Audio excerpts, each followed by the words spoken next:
Баршаңызға қайырлы күн. Сіздермен бірге Жансая. Бүгін сіздерге қызылшаның пайдасы мен шипасы жайлы айтатын боламын. Ең алдымен каналыма тіркелмеген болсаңыз тіркеліп, менімен бірге видеоның соңына дейін тыңдаңыз. Бәлкім сізге керек болып қалар. Бірінші, ангинаны емдейді. Тамақ ауруларының кез келген түріне қызылша шырының ем болады. Ішсеңіз ағзаға, ішек, бауыр, бүйрек, несеп жолдарына ем.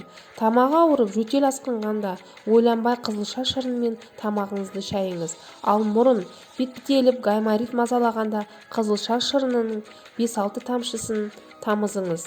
Бұл ем 3-4 рет қабылдағаннан-ақ керемет нәтиже береді. Екінші, қанды көбейтеді.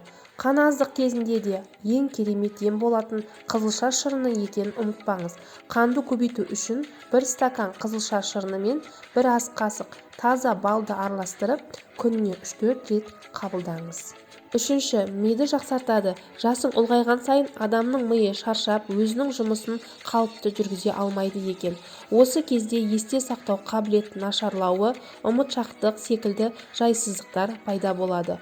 Ал мұның алдын алғыңыз келсе, қызылша шырынының көмегіне жүгініңіз. Егер күніне 1 стакан балғын қызылша шырынын ішсеңіз, онда ми жасарып, жұмысы жақсарады. Әсіресе қан қысымы тұрақсыздық жандарға таптырмайтын ем көрінеді. 1 стакан қызылша шырынын қан қысымын қалыпты ұстап, көңіл күйді көтереді. Егер біз ұсынған емді үзбей қабылдасаңыз, оң нәтижесін 6 айдың ішінде анық байқайсыз. Төртінші, бауырдың жұмысын жеңілдетеді. Егер күніне 3 рет қызылша шырынын ішсеңіз, бауыр ауруынан біржолата құтыласыз. Ал қалай ішу керектігіне назар салыңыз. Ем үшін күніне стаканның 1/3 бөлігінен қызылша шырынын ішесіз. Оған қоса 100 грамм қызылшаны үккіштен өткізіп жейсіз. Қызылшаның құрамындағы бетаин заты бауырдың жұмысын жеңілдетеді.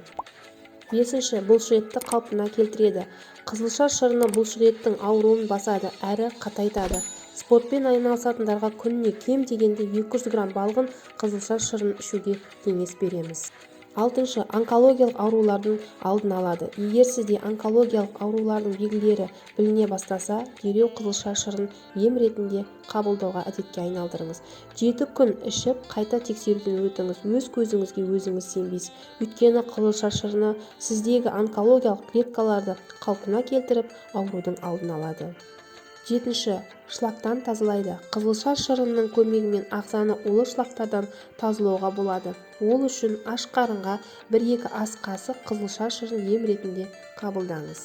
Арада 3-4 күн өткен соң кіші дәретіңіздің түсі өзгеріп, бауыр мен ішектің жұмысы жақсарады.